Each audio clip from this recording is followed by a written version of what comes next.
ലേക്ക് തോബയിൽ നിന്നും ഫെറിയിൽ വന്ന് ഞങ്ങളിവിടെ ഇറങ്ങി ഒരു പൊതുവാഹനത്തിൽ കയറി. യാത്രക്കാരുടെ കൂടെ ഞങ്ങളും യാത്ര ചെയ്യാൻ തുടങ്ങി. റോഡിലെ കാഴ്ചകളൊക്കെ കണ്ട് അവസാനം ALSൻ്റെ ഓഫീസിൻ്റെ മുന്നിലെത്തി. അവിടെ ഞങ്ങൾ ഇറങ്ങി. ALS ബസ്സാണ് പടാങ്ങിൽക്ക് ബുക്ക് ചെയ്തിട്ടുള്ളത്. അത് ഇവിടെ നിന്നാണ് കയറാൻ. ഇത് വേറെ എങ്ങോട്ടോ പോകാനുള്ളൊരു ബസ്സാണ്. അത് 2 മണിക്കൂറായി അത്ര അവിടെ വന്ന്. അത് കേടാണ്. അങ്ങനെ ALSൻ്റെ ഓഫീസിൻ്റെ ഉള്ളിൽ പോയി. അവിടുത്തെ മാനേജറെ കുട്ടിയാണിത്.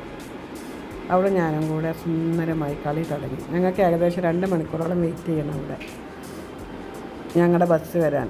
ഞാനും അവൾ കളി തുടങ്ങി. അവൾ എൻ്റെ ബെസ്റ്റ് ഫ്രണ്ടായിട്ടാണ്. ഭാഷ ഒന്നും അറിഞ്ഞില്ലെങ്കിലും സ്നേഹത്തിൻ്റെ ഭാഷയിൽ ഞാൻ അവളോട് കൂട്ടായി. ഞങ്ങളെ വേഗതായിരിക്കണം.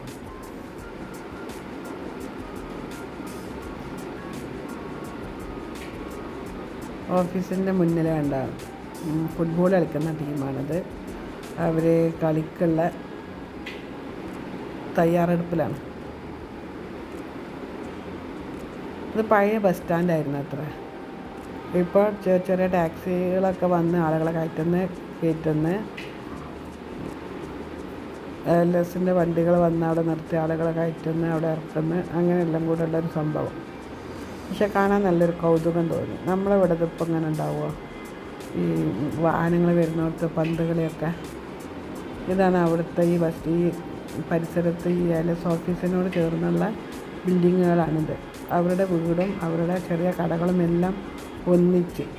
മുന്നിലൊരു ചെറിയ കട ഉണ്ടാവും, ബാക്കിൽ അവരുടെ വീടായിരിക്കും. അതുകൊണ്ട് അവർക്ക് നല്ല ടെൻഷൻ ഫ്രീ ആയ ജീവിതമാണ് അവിടെ. ആർക്കും ഒരു ടെൻഷനോ ഒരു പരിഭവമോ പരാതിയോ ഒന്നുമില്ല. എല്ലാവരും നല്ല ഹാപ്പിയാണ്. റിലാക്സ്ഡ് ജീവിതം.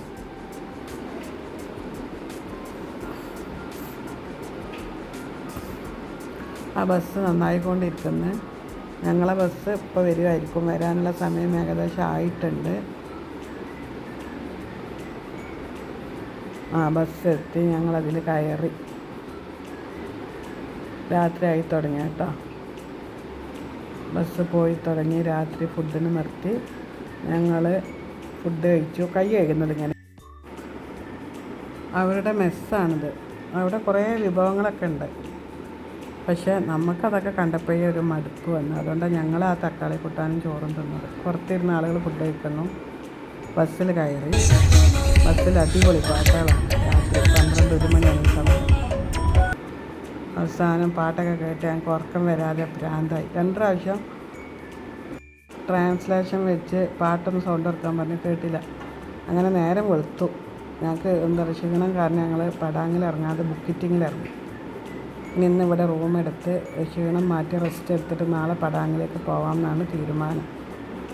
ഇതിൽ തന്നെ പടാങ്ങിൽ പോയാലേ മൂച്ചിപ്പിരാന്താവും. ഇന്നിവിടെ റൂം എടുക്കാം.